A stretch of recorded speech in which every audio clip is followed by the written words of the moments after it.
정치권 관심 뉴스 짚어보는 포커스 나이트 시간입니다. 오늘은 최수영 정치평론가와 박성민 전 민주당 최고위원 나오셨습니다. 안녕하십니까? 네, 민주당을 비롯한 야당이 지난 주말에도 서울 도심에서 장외 집회를 열었습니다. 이번이 2차 집회였고요. 다음 주에 이제 3차 집회도 예고해 놓은 상태인데 이를 바라보는 여야의 입장은 확연히 다릅니다. 발언 먼저 듣고 오겠습니다. 왜 이국 관리 저 먼 나라 남의 땅에서 벌어지는 일에 우리 국군은 왜 보내며 살상 무기는 대체 왜 보냅니까? 전쟁을 못해서 장이 뒤집어진 것입니까? 제가 두 글자로 된 말을 차마 할 수 없어서 이렇게 말했습니다만 궁극적인 국가 권력의 원천은 국민이고 이제 국민이 위임된 권력을 나누는 그들에게 책임을 물을 때가 되었다. 맞습니까, 여러분? 민주당 이재명 대표께서는 지난 9일 집회에서 제가 두 글자로 된 말을 차마 할 수가 없어서 이렇게 말한다. 제가 바로 그 두 글자를 크게 말씀드리겠습니다. 바로 탄핵입니다. 윤석열 대통령을 탄핵해야 합니다. 김건희 씨를 구속해야 합니다. 지난 주말에 이번 주 이재명 대표 판결 선고를 앞두고 민노총, 촛불행동, 민주당 원팀이 판사 겁박 무력 시위를 또 벌였습니다. 그런데 그 과정에서 경찰에 대한, 공직자에 대한, 공무수행에 대한 폭력으로 다수가 체포됐습니다. 이 대표 판결이 확정될 때까지 이 무력 시위 계속할 것 같은데요. 그러면 아마 앞으로 몇 년간은 이 아름다운 서울의 주말은 판사 겁박 폭력 시위로 더럽혀지게 될 겁니다. 이건 정치가 아니라 범죄 아닙니까? 자, 야당은 특검을 받아들이라고 이제 목소리를 높이고 있지만은 여당은 이런 장외 집회가 탄핵 빌드업이다, 법원에 대한 압박이다 이렇게 주장을 하고 있는데 어떤 말이 맞습니까? 저는 당연히 국민의힘 얘기가 설득력이 있죠. 왜냐하면 네. 요즘 그 민주당 이재명 대표의 그 사법 지금 판결을 2개 앞두고 있지 않습니까? 예. 민주당이 진짜 그 장외 여론전뿐만 아니라 예산까지 동원하고 있어요. 지금 말하자면은 이번 그 예산 심의하는 데서 검찰하고 감사원에 대한 예산은 특수활동비, 특정경비 다 깎았습니다. 전액 예. 삭감했습니다. 근데 그랬죠. 법원은 증액한 예산에 묻지도 않았는데 246억 원을 증액을 해서 민주당이 통과시켰어요. 아, 그래요? 예, 그러니까 이게 확정된 건 아니지만 예, 예. 어쨌든 민주당 그렇게 하는 걸 안을 정했습니다. 자, 이게 무슨 얘기입니까? 그리고 얼마 전 법관 주재 출신이라고 막말을 했던 김우영 정무조정실장 바로 사퇴했습니다. 법원 신기경호 차원이겠죠. 그 다음에 지금 그 대법원 국정감사할 때 그 서슬퍼렸던 정청래 위원장 시간 대폭 축소했습니다. 법원 그 행정처 감사에서. 그러니까 예. 이 일련의 모든 과정들이 지금 법원에서는 한없이 관대하고 검찰에 대해서는 악마를 지속하고 있고 그다음에 장외에서는 여론조를 통해서 이재명 대표가 100만 서명 그 릴레이 서명까지 받는데 이거 개인 인증 절차 필요하지도 않고 묻지도 따지지도 않고 그냥 무조건 서명 받는 됩니다. 네. 이게 정당한 일입니까? 그래서 저는 이렇게 생각합니다. 그러면서 탄핵이라는 얘기도 하지 않고 이재명 대표 방탄이라는 얘기도 하지 않습니다. 일종의 더블 스피크 전략인 거죠. 그러니까 한쪽으로는 강하게 얘기하고 한쪽으로 법원에 또 한없이 유화 제스처를 보내는 예산도 동원하고 여론도 동원하고 이런 모든 것들이 이재명 대표의 1심 선고를 앞둔 민주당의 불안감과 혹은 법원에 대한 어떤 사법 구애의 차원이라면은 정치의 사법화라는 비판을 피할 수가 없을 것 같습니다. 예. 그러니까 집회는 법원에 대한 압박이고 예산안 관련해서는 뭐 유화책이고, 예, 유화책이고 그렇죠. 이제 그렇게 말씀하셨는데요. 예. 근데 동의하기가 어려운 게요. 일단 이 검찰에 대한 문제의식이 커질 수밖에 없는 상황이죠. 최근에 있었던 김건희 여사 관련된 그 수사 상황들도 그렇고 과정들도 그랬고 결과들도 뭐 명품백 수수 의혹도 그랬고 그다음에 주가 조작 문제도 그랬고 결과적으로 검찰이 다 줄줄이 불기소 처분한 거 아닙니까? 그러니까 그 과정에서도 황제 조사 논란이 불거지기도 했었고 결국에는 김건희 여사라는 성역이 만들어졌고 검찰이 거기에 이제 굴하게 되면서 이 검찰의 존재 의미를 스스로 스스로 퇴색시켰다. 그렇기 때문에 최근에 있었던 이 집회도 결국에는 김건희 여사 특검법 수용을 촉구하는 집회였거든요. 예. 근데 한동훈 대표가 자꾸 이것을, 그러니까 여당에서는 자꾸 이것을 마치 이재명 대표 방탄 집회다 이렇게 규정을 하시고 판사 겁박 집회다 이렇게 이야기를 하시는데 전혀 동의하기가 어렵고 그 내용을 보게 되면 어쨌든 이 윤석열 정부의 실패한 국정 운영에 대한 책임을 묻는 것과 네. 김건희 여사 특검법 수용을 촉구하는 게 주된 내용이었습니다. 예. 근데 이것을 알면서도 왜 판사 겁박 집회라고 할까? 그러니까 일종의 정치적인 프레임을 거는 것이죠. 그리고 이 모든 어떤 민주당의 야당으로서 마땅히 하고 있는 정치적이고 능동적인 행동들을 모조리 다 어떤 사법 리스크와 연관을 짓는 겁니다. 근데 결국에 이런 움직임을 여권이 보일 수밖에 없는 건 최근에 있는 명태균 씨의 어떤 명태균 게이트라고 불릴 만한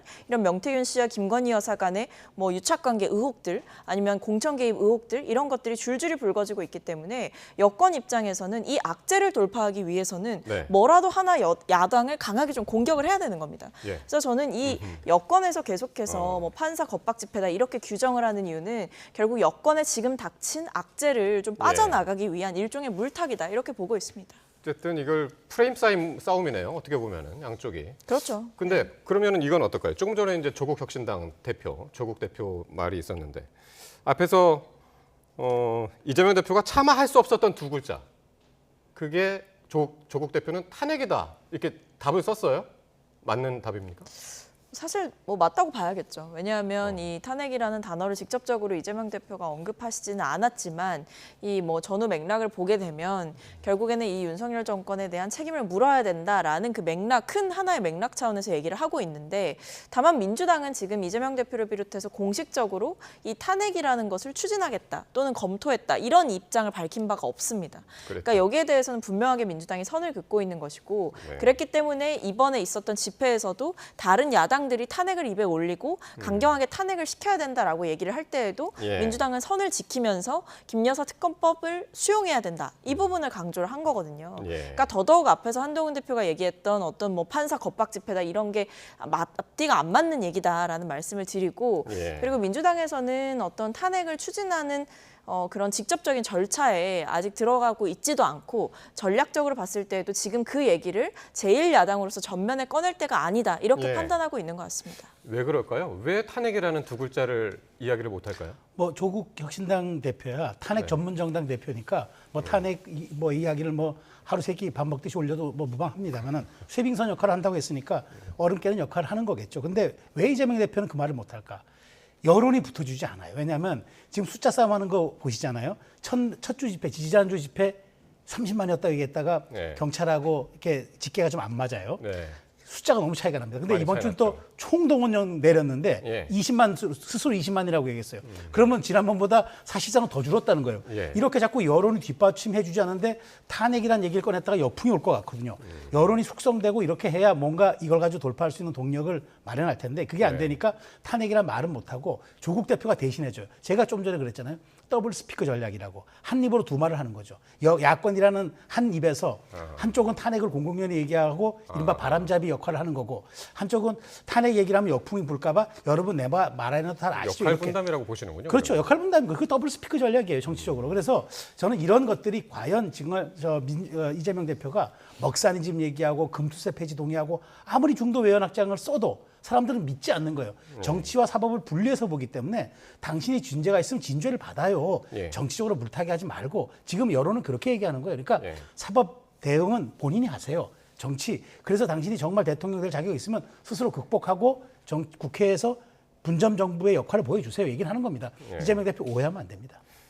최평론가께 하나만 더 여쭤보면 이번 주 금요일 날 이제 이재명 대표의 1심 선고가 이제 한번 나오는데 선거법 위반 관련해 가지고 지금 국민의힘에서는 계속 생중계하라고 하는 거잖아요. 근데 만약에 거기서 이제 형량이 적게 나온다든가 무죄가 나온다든가 그럴 경우에는 국민의힘이 바라는 효과가 나오지 않을 것 같은데요. 그건 국민의힘이 책임을 져야죠. 이건 이게 사실 국민의힘이 뭐 보자 말자 이런 게 아니라 이재명 대표가 그토록 무죄를 주장하니까 국민 판단에만 맡기자. 미국의 배심원제처럼 국민이 쳐다보는 배심원이 되는 거죠. 그래서 모든 기소와 그다음에 공방을 놓고 본다. 사실 그렇잖아요. 전직 2명의 대통령에 대해서는 생중계가 이루어졌어요. 그리고 이재명 대표가 경기도지사 재직 시절에 그때 바로 위증교사 그 위증이 아니게 허위 그 사실 유포로 대법원에서 확정 판결이 바뀌었나 3심 판결이 바뀐 것 그때 김명수 대법원장이 마지막 판결문을 생중계로 읽었습니다. 예. 그런 사례들이 있기 때문에 하자는 거지 이게 굳이 누구에게 유불리 따지자고 하는 것이 아니라 예. 설령 국민의힘의 역풍이 불더라도 국민들의 알 권리 차원에서 이거는 하는 게 저는 온당하다고 봅니다. 박철구 의원은 어떻게 생각하세요? 법원이 이걸 진짜 생중계를 할지 법원이 결정할 건데 어떨까요? 글쎄요, 뭐 좀 지켜봐야겠죠. 근데 저는 이 부분에 대해서 한동훈 대표를 비롯해서 여권에서 계속 뭐 재판 생중계 해야 된다라고 강조하는 게 과연 좋은 카드일까 좀 의문입니다. 왜냐하면 오히려 국민의힘 네. 측에서는 이것을 마치 꽃놀이패처럼 생각하시는 것 같은데 사실 결과적으로 만약에 1심의 결과가 이 국민의힘이 희망하는 대로 나오지 않았을 경우에는 오히려 악재가 될 수가 있는 것이고요. 또 한 축은 뭐가 있냐면 사실 국민의힘은 여당이거든요. 집권 여당이고 윤석열 정부는 이제 막 임기 반환점을 돌았습니다. 근데 최근에 보면 이 국정 지지율이나 이런 부분들이 사실 성적이 좋지 않잖아요. 그러니까 국민들이 이 여당과 정부의 마음을 못 주고 계신 상황이거든요. 근데 이런 상황에서도 자꾸만 남의 집 얘기하면서 이재명 대표 뭐 재판을 생중계를 해야 된다, 뭐 판사 겁박하지 말아라 이런 식으로 자꾸만 총선 때 이미 한번 써먹었다 실패했던 2조 심판론의 예. 일종을 다시 한번 들고 나와서 이재명 대표의 사법 리스크만을 자꾸만 전면에 내세우려고 한다면 네. 이거는 국민들이 그 정부와 여당에 바라시는 태도는 아니거든요. 그런 면에서 지금 어떻게 보면 명태균 씨 관련된 의혹에서 보여지는 뭐 김건희 여사의 문제라던가 아니면 지금 이 김건희 여사의 문제를 다루는 대통령실의 태도라던가 이런 기자회견들을 보면서 국민들은 최근에 굉장히 실망하실 일이 많았단 말이에요. 근데 이런 상황에서 여당이 정말 눈물 흘리면서 반성문을 써야 되는 시점인데 네. 자꾸만 이재명 대표 재판을 생중계해야 된다. 그리고 판사들한테 공개적으로 법대로 판단해야 된다. 이렇게 얘기하는 것이야말로 네. 오히려 지금 여당에서 시선 돌리기를 위해서 지금 야당의 어떤 사법 리스크가 있는 거 아니냐. 이 부분을 예. 자꾸만 강조하는 것은 저는 오히려 악수라고 보고 있고요. 예. 그리고 판사를 오히려 협박하고 있는 쪽은 여권이라고 볼 수도 있다고 생각합니다. 네. 지난번에 이제 2018년에 아까도 말씀하셨다시피 이제 박근혜 전 대통령 그리고 이명박 전 대통령에 대한 1심 판결 때 이제 생중계를 결정한 게 1심을 앞두고 이제 사흘 전이니까 아마 결정을 하게 되면 내일이 아닐까 뭐 그런 예상들도 이제 하니까요. 어떻게 나오는지 한번 보기로 하고요. 근데 이렇게 1심을 앞두고 야권 비명계의 움직임이 지금 다른 움직임이 감지가 되고 있는데 이낙연 전 총리가 이런 얘기를 했습니다. 악과 악이 서로를 돕고 있다. 그러니까 정부하고 민주당을 동시에 비판한 거죠. 이런 미친 정치를 끝내야 된다고 그랬고 김동연 경기지사는 김경수 전 경남지사를 지난 2일 독일에서 만났죠. 이런 움직임은 어떻게 보십니까? 그 이재명 대표의 사법 리스크 혹은 그 이후의 지형과 연관이 당연히 있는 거죠. 그러니까 이낙연 전 총리는 이런 거죠. 그러니까 싸잡아 비판을 해줘야 하니까 서로 적대적 공존을 하는 것 아니냐. 서로 못하기 경쟁을 통해서 서로에게 길을 열어주는 것 아니냐. 이렇게 이제 이낙연 전 총리는 이제 비판하는 거고요. 네. 지금 유의미한 건 사실은 김동연 지사와 김경수 전 지사죠. 네. 왜냐하면 이 두 분은 어찌되었건 잠재적 그 야권의 대선 후보인데 이 두 분이 공교롭게 물론 출장 중에 만나긴 했습니다만은 어쨌든 이재명 대표의 사법 리스크 혹은 이제 1심 판결에서 사실상 지금 뭐 누구도 예상할 수는 없지만 네. 만일 유죄 판결이 나오면 이거는 위증교사 같은 경우는 근고 이상의 형, 예. 그다음에 선거법 위반 같은 경우는 100만 원 이상의 형만 나와도 이미 대권 그러니까 도전할 수가 없어요. 물론 3심까지 나와야 하지만 자 그리고 또 민주당 입장에서는 정말 그 당선 무효가 되는 순간 모든 걸 다 토해내야 돼요. 그 400원 가까운 예. 돈을 434억 원이라고. 그거를 어떻게 감당합니까? 그러니까 예. 그런 측면에서 지금 몸풀기를 하는 건 맞습니다만 저는 어쨌든 이 모든 것은 이재명 대표가 1심 선고가 11월 이후에 나오는데 다만 지금 요것이 주목받는 거는 이재명 대표의 그 지금 직전이니까 예. 이런 사람들이 만나는 자체가 뉴스가 되는 건데 예. 어찌됐건 저는 이재명 대표의 그 사법 리스크 혹은 이제 이재명 대표 정치 지형의 변화는 찬바람이 불면 나타날 것이라는 얘기들이 쭉 있어 왔었잖아요. 네. 그게 이제 11월이니까 예. 어쨌든 11월 이후 이재명 대표 1심 선고 후에 야권 정치 지형이 어떤 식으로든 분화하고 네. 경쟁할 것이라는 건 좀 자명한 사실이라고 생각합니다. 그러니까 지난 이달 초에 이제 두 사람이 이제 만난 게 뭐 경기도에서는 이제 계획은 없었다라고 이제 얘기는 하는데 어떻게 보십니까? 계획이 없다고 보십니까? 아니면 이게 노출이 된 게 의도적인 노출이라고 보시나요? 글쎄요, 근데 뭐 제가 봤을 때는 좀 묘한 거는 있는 것 같습니다. 네. 그러니까 어떤 시점도 그렇고 아니면 이 두 분의 만남 자체가 아예 아주 계획되지 않고 갑자기 뭐 길거리에서 만날 수 있는 장소는 아니었기 때문에 어느 정도 서로가 서로를 이제 염두에 뒀기 때문에 네. 일종의 연대체로서 생각을 하는 부분이 있었기 때문에 만남이 성사될 수 있었던 게 아닌가라는 생각을 하는데 다만 이게 뭐 1심 선고를 앞두고 본격적으로 뭔가 새 판을 짠다 이런 느낌의 무거운 만남이었느냐 그렇지는 않았을 거라고 내용은 안 보여지고요. 알려졌죠? 네, 내용은 알려지지 예. 않았고 예. 그리고 뭐 출장 중에 만났다 이렇게 얘기를 하는 걸로 봐서는 네. 이 만남에 대한 어떤 추가적인 취재라든지 이런 부분들을 좀 제한하는 것도 있는 것 같습니다. 근데 다만 이 상황에서 이 만남들이 그리고 이 만남에서 나왔던 이야기들, 뭐 다양한 이야기가 있었겠습니다만 이게 마치 뭐 이재명 대표의 대체제로서 무언가를 해보겠다라는 본격적인 움직임이 시작됐다고 봐야 되느냐? 저는 아직은 그렇지 않다라고 보고 있어요. 왜냐하면 예. 그랬다고 한다면 이 만남도 공개를 했을 것이고 더 나아가서는 이 만남에서 무슨 얘기가 나왔는지까지도 아마 얘기를 했을 겁니다. 근데 그게 아니라 이게 어쨌든 뭐 비공개로 그냥 잠깐 만났다 정도의 얘기가 나오는 걸로 봐서는 아무래도 이제 좀 신중하게 접근하고 있는 상태가 아닌가라는 생각이 들고 이게 예. 어쨌든 3심이지 않습니까? 그래서 1심 자체가 나왔다고 해서 결과가 나온다고 해서 그게 최종적인 결과도 아닐 뿐더러 네. 이 민주당 입장에서는 지금 똘똘 뭉쳐서 어떤 검찰의 불합리한 수사 그리고 예. 정권의 실패 이런 부분들에 대해서 강하게 목소리를 내야 된다 이런 주류적인 정서가 있기 때문에 이 상황 속에서 어떤 빈틈을 파고들겠다 이런 전략은 지금으로선 유효하지 않다라는 것을 다들 아실 겁니다. 알겠습니다. 자, 이런 가운데 민주당이 이제 계속 특검을 외치는 가운데 민주당이 특검을 좀 수정을 해서 내기로 했습니다. 김건희 여사 특검법을.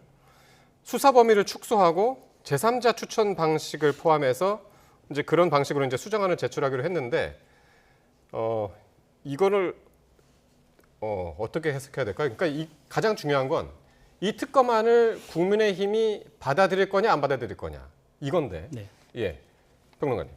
저는 당연히 안 받죠. 왜냐하면 왜 네. 갑자기 이걸 꺼내듭니까? 지금까지 14개가 됐던 그 혐의, 그다음에 예. 지금 무조건 뭐 여론이 지금 13개인지 14개인지 그렇죠. 좀 뭐 헷갈리긴 언론마다 한데. 조금씩 다릅니다. 그러니까 이제 그 무슨 뭐 누가 주장을 하든 아니면 뭐 의혹이 불거지든 네. 묻지도 않고 그냥 무조건 여기다 포함시켜가지고 사실관계 확인도 전에 그냥 무조건 특검 안에 포함시켰던 게 13개인지 14개인지 이렇게 많잖아요. 네. 근데 갑자기 3개로 줄여가지고 네. 우리 이것만 하고 그다음에 독소장 다 빼고 국민의힘이 그 제3자 추천한다니까 우리도 그거 받고 하겠다. 근데 왜 그걸 이재명 대표 1심 선고 나흘 전에 이걸 합니까? 그러니까 하려면 진즉했어야죠. 그래서 저는 만일 예. 정말 얼마나 그 이게 무지막지한 무도한 특검이었는지를 이게 보여주는 거잖아요. 본인들이 빼니까 11개씩 싹 뺄 수도 있어요. 기름 빠지듯이. 예. 다 그렇게 할 수 있는 걸 왜 이제 안 했습니까? 그러니까 이거는 문제가 있는 건데 중요한 거는 민주당이 어쨌든 이게 탄핵 빌드업 이렇게 가는 게 맞긴 해요. 왜냐하면 탄핵을 가려면 3개 허들을 넘어야 되잖아요. 의회 허들이 있고 사법 허들이 있고 마지막 여론 허들이 있는데 예. 일단 의회 허들을 한번 넘어보자. 국민의힘 한번 편성시켜서. 근데 예. 제가 보기에 이미 한동훈 대표가 선을 그었고 민주당이 이렇게 정략적이고 그다음에 정말 시기적으로 그럼 최혜병 특검은 왜 이렇게 안 했습니까? 그러니까 민주당이 앞뒤가 안 맞는 거예요. 어떤 사안에 대해서는 그냥 그대로 가고 이 사안은 우리가 얼른 발을 한번 빼볼게. 이런 식으로 이연령 비연령 코에 고면 코골이 귀에 고면 귀걸이식으로 이렇게 특검을 갖고 노는 것은 국민적 동의도 받을 수 없을 뿐더러 국민의힘 의원들이 바보입니까? 민주당의 이런 안 받을 정략적 것이다. 의도에 말려들 것 같습니까? 예. 저는 아무리 민주당 이재명 대표 지금 1심 선고가 급해도 민주당이 이건 정치의 금도를 넘어서는 것이라 예. 생각됩니다. 박철규 의원님은 어떻게 예상하세요? 이걸 받아들일까요? 못 받아들일까요? 저는 결국에는 국민의힘이 받을 수밖에 없는 결국이라는 건 언제?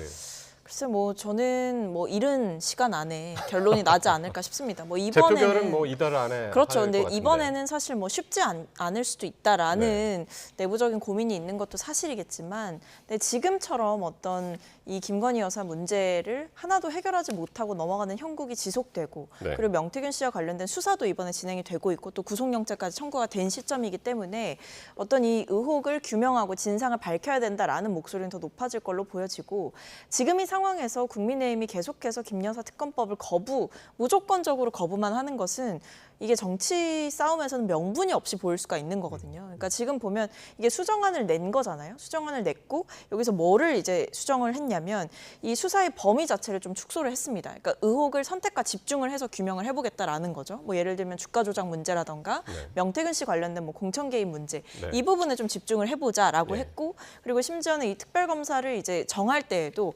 야권이 이제 정하는 거였는데 제3자 추천으로 바꾸겠다라고 이제 민주당이 최상병 특검법 그렇죠. 같이. 전향적인 안을 낸 거고, 그러니까 이것은 사실 한동훈 대표에 대해서 일종의 압박이 될 수가 있는 거죠. 뭐 최상병 특검법도 과거에 이제 한동훈 대표가 출사표를 던지면서 제3자 특검법을 하겠다라고 했지만 결과적으로는 어떤 안도 만들지 못한 상태였고 이 상황에서 민주당이 어떻게 보면 절충안을 내게 됨으로써 여기서 그렇다면 국민의힘은 또다시 무슨 명분으로 거부를 할 것이냐. 더 이상의 명분은 없지 않느냐. 그리고 만약에 이것을 사실은 대안 없이 이렇게 계속해서 민주당의 안을 거부만 한다. 이거는 사실 국민들의 민심과 완전히 동떨어진 세력처럼 보일 수가 있어서 국민의힘도 결국에는 내부에서부터 목소리가 나올 거라고 보입니다. 그러니까 여당의 명분을 계속해서 이제 줄이는 그런 작업을 지금 민주당이 하고 있는 것 같습니다. 자, 오늘은 11월 11일 윤 대통령이 임기 반환점을 돌고 후반기 맞는 첫날입니다. 11월 10일이 어제였으니까요. 한동훈 대표가 정부의 후반전을 뒷받침하겠다면서 기존과는 좀 달라진 메시지를 냈는데요. 어떤 얘기였는지 한번 직접 들어보시겠습니다. 당은 민심을 따라서 변화와 쇄신함으로써 정부가 성공한 정부로 남을 수 있도록 뒷받침할 겁니다. 후반전에서는 더 골을 많이 넣어야 합니다. 그 전에 우리가 많은 빌드업을 해놨습니다. 이제는 성과로 보여줄 때입니다. 우리는 선동과 범죄 세력을 막아야 될 역사적인 임무를 같이 나누고 있는 사람들입니다. 그러기 위해서는 반드시 정권 재창출이 돼야 합니다. 어떻게 들으셨나요? 후반전에 더 골을 많이 넣어야 된다. 지난주 담화가 좀 계기가 됐을까요? 어떻게 생각하시나요? 그렇습니다. 담화가 계기가 됐죠. 어쨌든 대통령께서 특감도 전향적인 입장을 밝혔고 그다음에 김 여사에 대해서도 어쨌든 부속시설뿐만 아니라 그 순방에도 동행하지 않겠다고 해요. 그러니까 가시적인 조치들이 지금 하나하나 나오고 있잖아요. 그다음에 인사 문제도 연말까지 이제 풀을 지금 여러 가지 검증 작업이 있어서 쇄신할 것이다. 그러니까 어쨌든 지금 약간 그 타이밍과 속도의 문제가 조금씩은 남아 있어도 결국 지금 추진하고 있는 건 분명하고 그다음에 뭐 좀 딱 투명하게 그다음에 아주 그냥 명시적으로는 하지 않았어도 한동훈 대표가 이야기했던 걸 우회적으로 거의 수용하는 그런 형식이 됐기 때문에 한동훈 대표 입장에서 이제는 좀 약간 입장을 바꿔야 한다고 생각하는 것 같아요. 이제부터 쇄신과 변화를 외쳤던 한동훈 대표 입장은 쇄신과 변화는 이제 용산이 좀 하고 이제 한동훈 대표 입장에서는 오히려 단결과 화합, 그 다음에 이제 말하자면은 그 일치 단결된 어떤 국민의힘의 좀 그런 목소리들을 담아내는 그런 이제 리더십을 보여줄 때가 이제 입장이 약간 바뀐 거죠. 왜 그러냐면은 역대 뭐 그게 여당 정부도 진보 정부도 보수 정부도 할 것 없이 섣부른 차별화 혹은 이런 분열들은 정권 재창출에 다 실패했고 그럼에도 불구하고 어찌되었건 그 무언가 합치된 일치를 봤을 때 정권 재창출이 가능했던 건 역사적으로 다 이게 그 입증이 되는 거니까 특히 MB 박근혜 모델은 그렇게 하면서도 나중에 서로 존중했기 때문에 그 정권 재창출을 한 것 아니겠습니까? 그런 측면을 놓고 본다면 한동훈 대표 입장에서는 이제 본인은 대통령의 쇄신, 대통령의 어떤 쇄신과 변화는 맡겨놓고 하겠다고 했으니까 우리가 그걸 뒷받침해가지고 성공한 정부를 만들지 못하면 나의 정치적 미래도 없다라는 걸 이제 인식했던 것 같아요. 그래서 지금 임기 후반기는 대통령께서는 이제는 조금 더 전광판을 보고 뛰고 한동훈 대표는 이제 단결과 일치된 어떤 그런 어떤 그 화합의 목소리를 내므로써 보수 분열이 아니라 어떤 말하자면 그 2차 화합에 지금 한번 그 시동을 걸겠다. 그런 측면으로 저는 이해하고 있습니다. 박성준 최고가 보시기에도 좀 달라졌나요? 메시지가? 많이 달라졌죠. 그러니까 많이 물러선 것으로 보입니다. 그러니까 한 수 접어준 느낌이 드는데 근데 이게 왜 그럴까 생각해 보면 이제 두 가지 이유가 있을 것 같아요. 하나는 이제 대통령과의 어떤 차별화 전략을 쓰면서 강하게 대통령을 좀 비판하고 비토하는 목소리를 냈는데 그게 대통령으로부터 이탈된 지지층이 한동훈 대표에게로 왔느냐, 그러니까 대통령의 지지율을 흡수하는 방식이 됐느냐라고 보면 그게 유효하지 않았다라는 거를 판단을 한 것 같습니다. 왜냐하면 이게 동반 하락세가 좀 보였거든요. 정당에 대한 선호도나 이런 부분들에서 이게 차별화를 계속해서 한다고 해서 이게 국민의힘의 자산이 되거나 본인의 정치적인 자산이 되지 않는다라는 것을 판단한 것 같고 또 한 축은 뭐냐면 아마 내부의 그 정서를 좀 고려를 한 것 같습니다. 그러니까 당 내부를 어쨌든 한동훈 한동훈 대표는 당 대표이기 때문에 규합시키고 본인이 리더십을 발휘해서 가야 되는 상황이잖아요. 근데 한동훈 대표에 대한 비토가 점점 강해지는 분위기가 있었던 거죠. 네. 그러니까 여당 대표이기 때문에 어떻게 보면 대통령과 화합하면서 가야 되는 부분도 있는데 갈등을 계속해서 심화시키기만 하지 않느냐라는 일종의 책임론이 불거지게 되면서 예. 그 부분이 지속되면 당 내에서 본인의 입지가 흔들릴 수 있다라는 현실적인 판단을 한 것으로 보입니다. 그렇군요. 그래서 이제 그 가늠자가 이번 주 목요일이 되지 않을까 싶습니다. 14일 날 이제 특별감찰관 관련해서 의총을 이제 그때 열기로 했으니까 그때 과연 어떤 잡음 없이 그게 이제 어떤 결정이 나올지 한번 지켜보기로 하고요. 명태균 씨 얘기 끝으로 좀 해볼 텐데요. 공천 개입 의혹의 이제 핵심 인물이죠. 명태균 씨에 대해서 검찰이 구속영장을 오늘 청구를 했습니다. 김영선 전 의원하고 청구를 했는데 이틀간 이어진 검찰 조사에서 명 씨는 자신의 혐의를 모두 부인했는데 한번 그 발언 들어보시고 오겠습니다. 저는 누구나 추천하는데 좋은 사람 있으면 그런 거 아니에요? 저는 그냥 대통령과 여사의 주변에서 그냥 일을 했던 사람이에요. 제가 부끄럽고 죄송스러워서 솔직히 못 봤어요. 제가 정말 송구스럽고 그렇습니다. 계좌 추적해서 제가 단돈 1원이라도 받은 게 나왔습니까? 노영희 변호사가 그거야 본인이 예. 지금 시민 불량식 때문에 아니 말도 안 되는 소리 좀 그만 좀 하세요. 저 말씀 조심하게 하세요. 예, 그거 다 증언했고요. 본인이 그런 말을 알지도 못하면서 하지 마세요. 그러면 저 그냥 가겠습니다. 저 말도 안 되는 이야기를 강혜경한테 뭐라 했습니까? 오빠 전화 왔습니까? 그거 얘기한 사람 아닙니까? 당신이네! 당신이 거짓 뉴스 불렀구나. 당신, 내가 여사하고 사진 찍은 거 있다고 얘기했지? 내가 여사하고 찍은 사진 가져와봐. 있어! 당신이 거의 보도 거짓 보도했잖아. 당신이 가짜 뉴스 다 보도했잖아. 자, 명태균 씨도 사실 이렇게 카메라 앞에서 저런 성격 드러낸 거는 처음 봤는데 이게 두 번의 금요일과 토요일 두 번 검찰 소환돼서 조사를 받고 토요일 날 두 번째 조사하고 나오는 과정에서 저런 일이 벌어졌는데 왜 이렇게 변했을까요? 저도 좀 그 이해가 안 되는 건 저 명태균 씨가 처음서부터 말이 일관성이 없었어요. 그러니까 신뢰 못할 메신저였다는 거죠. 물론 이제 주장을 마치 민주당은 무슨 이제 탄핵의 트리거가 방아쇠가 당겨졌다. 모든 증거가 다 마련됐다 이렇게 얘기했지만 저렇게 불안정하고 불확실한 사람이에요. 왜냐하면 저분이 처음에 뭐라고 했어요. 내가 대선에서 큰 공을 세웠기 때문에 용산의 공직기강 비서관실 직원에 와서 당신은 대통령 부부를 팔고 다녀도 된다.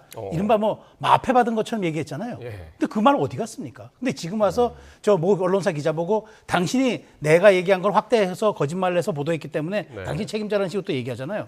저도 어디까지 믿어야 되는지 모르겠어요. 그래서 지금 더더군다나 본인은 또 여러 가지 그 지금 자기 폰의 전화기들을 다 또 뭐 없앴다고 또 얘기를 합니다. 그러니까 증거인멸을 했다고도 비춰질 수도 있는 얘기이기 때문에 저는 그래서 검찰이 구속영장을 청구했다고 봐요. 그래서 저는 이렇게 마치 정말 그 본인의 자기 확증에 가득 찬 사람 그리고 약간의 진실, 약간의 사실 몇 개를 가지고 부풀려서 또 이 전국을 혼돈의 쓰나미를 몰고 왔던 저런 사람에 휘둘렸던 이 정치권이 저는 좀 반성을 해야 되고 빨리 창원지검은 이런 부분에 대해서 지금 수사팀도 확대했다고 하니까 의혹 없이 명명백백히 빨리 조사를 해야죠. 그러니까 처음에 요 김영선 씨 관련해서 이제 녹취가 나오고 뭐 기사들이 나오고 처음에는 마치 모든 걸 이제 자기가 모든 걸 다 공개할 것처럼 이야기를 했다가 중간에는 이제 모든 걸 부인하고 대통령 그 담화 전에도 몇 시간 전에 이제 그 부담을 줬던 분들한테 죄송하다고 그랬나요? 하여튼 뭐 그 죄송하다는 말 하면서 약간 입장이 좀 바뀌었고. 그러니까 그렇죠. 어떻게 보셨나요? 그래서 일단은 상당히 저자세로 변했다라는 점을 좀 주목을 해봐야 될 것 같은데 이게 결국에는 이제 검찰의 수사망이 좁혀오고 그리고 본인을 향한 수사가 좀 본격화되는 시점부터 이런 것들이 생겼다고 저는 보고 있거든요. 왜냐하면 그 전에는 굉장히 취재에도 적극적으로 응하고 심지어는 이분이 뭐 대통령 내가 입 열면 하야 탄핵한다라는 될 텐데 감당 가능하겠냐 이렇게까지 얘기했고 심지어 김건희 여사와의 대화 내용을 본인이 또 공개하기도 했습니다. 그러니까 그랬기 때문에 이게 제가 봤을 때는 이 검찰 수사가 본격화되고 그리고 용산에서는 대통령실에서는 이 명태균 씨와의 관계성을 딱 잘라 부인하지 않았습니까? 그게 뭐 이제 거짓으로 드러나긴 했습니다만 그러니까 그런 과정들을 보면서 이게 본인이 더 좀 강하게 이야기를 하면 할수록 나만 다 뒤집어 쓸 수도 있겠구나라는 위기감이 좀 작동한 걸로 보여지고요. 그러다 보니까 이제 일종의 더 이상 내 입에서 어떤 폭로나 어떤 대통령 부부를 곤란하게 만드는 것들은 얘기하지 않겠다라는 모종의 메시지를 저는 보내고 있다라고 해석하고 있습니다. 아, 그게 이제 용산을 향한 그렇죠. 메시지다. 네, 보여주는 그렇게 거라고 보셔야 생각합니다. 되죠. 저 조금 예. 다른 생각이 다른 게 이런 것 같아요. 그러니까 처음에는 이제 이게 명태균 씨와 용산과의 약간 진실 게임 양상처럼 지난 한 달이 벌어졌잖아요. 네. 근데 지금 거꾸로 명태균 씨와 강혜경 씨 그리고 이른바 제보를 했다는 이제 수행비서 그분, 그분은 대부분 보면 지금 얘기를 들어보면 차량에 있는 블랙박스에서 이제 음성이 녹음된 걸로 좀 보이고 있습니다. 예. 이제 그렇게 지금 이 전선이 이제 다시 재구성돼 버렸어요. 이제는 명태균과 용산의 게임이 아니라 명태균과 강혜경과 제보했던 사람의 진실 게임 양상. 그래서 예. 결국은 이게 지금 얘기가 돈으로 귀결되고 있고 그다음에 누가 더 말하자면은 이걸 원래 원본을 갖고 있었는데 이걸 다른 사람들이 다른 목적으로 제보를 하면서 이게 이상하게 꼬여버렸기 때문에 예. 이게 지금은 그 명태균 씨와의 다른 이 제보했던 두 사람과의 다른 그 싸움 양상으로 진행되고 있어서 네. 저는 검찰이 이런 부분에 대해서는 빨리 좀 조사를 해서 마무리할 필요가 있겠다. 그래서 자꾸 그렇군요. 말씀드린 겁니다. 예. 근데 저도 한 가지만 말씀드리면 이게 뭐 그 전까지는 뭐 이 명태균 씨가 허풍이 심한 사람이다, 거짓말이 심한 사람이다 이렇게 넘어갈 수도 있었던 문제였을 수 있겠지만 이 어떤 시점부터는 사실 완전히 판이 바뀌었어요. 왜냐하면 대통령의 육성이 나왔기 때문입니다. 그러니까 대통령의 육성이 나왔을 뿐만 아니라 명태균 씨와 그 대화하는 내용 중에 김영선 전 의원의 공천 얘기가 나왔어요. 그랬기 때문에 이게 그동안 명 씨가 어떤 얘기해왔던 대통령 부부와의 관계 이런 것들이 단순한 허풍이 아니었을 수 있겠다라는 네. 결정적인 어떻게 보면 증거가 나온 거거든요. 예. 그래서 그 시점부터는 저는 이 명태균 씨 의혹은 본인이 아무리 축소하려고 하고 본인이 갑자기 사과를 하고 저자세로 나오고 증거를 예. 없앤다고 하더라도 이미 저는 진실을 밝히는 작업은 시작이 됐다 이렇게 보고 있습니다. 그렇군요. 예, 알겠습니다. 뭐 어제도 그렇고 계속 연일 명태균 씨 관련해서 또 김건희 여사 관련해 가지고 녹취들이 계속 나오고 있어서 어쨌든 오는 14일 날 오늘 구속영장이 청구가 됐고요. 오는 14일 날 영장이 발부될지 여부가 결정이 된다고 하니까요. 또 그때 상황 또 보도록 하겠습니다. 네, 오늘 최수영 정치평론가 그리고 박성민 전 민주당 최고위원과 말씀 나눴습니다. 고맙습니다.